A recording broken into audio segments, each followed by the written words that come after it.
I co-own Good Shepherd Fence Company and also Midwest Fence Supply, two separate entities out of Indianapolis, Indiana, with my two business partners that are here, Jacob and Chad Barnes. But I'm not a fence guy by trade. I was actually an HR professional in the Fortune 20 space. So being the corporate HR, Shane, understanding that even the president of the United States has an advisor, right? The top level CEOs have coaches.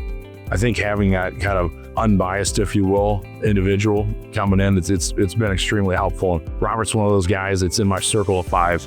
You know, I call him a really good friend, a trusted confidant, and somebody that you want to have in your corner. His level of education, level of training, his success in the past, growing businesses and landscape businesses and selling them when he was in his 20s and now doing it again, and seeing his team as engaged as they are, as trained up as they are, and always hungry to grow and learn more. I was like, I think I need to take this relationship to another level, right?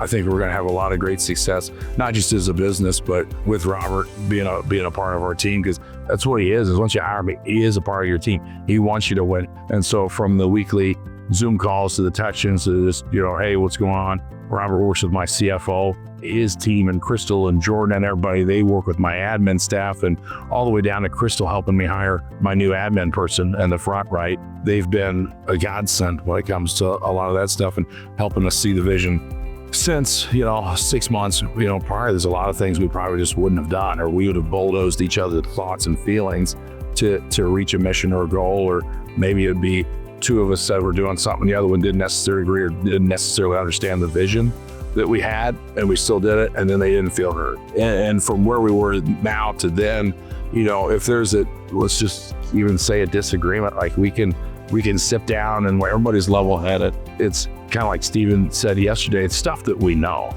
and that we've done before, but it's actually having it in the forefront of your mind and having somebody like Robert and Purple Coaching to be able to bounce those ideas, hold you accountable. He's on the team. He may be Mr. Purple, but when he's with you, he's whatever your company badge is, right? I think it's extremely important. And we've seen a lot of change in a small amount of time, but it's what you put in is what you get out. I've been more than proud calling him a friend, calling him a coach as well.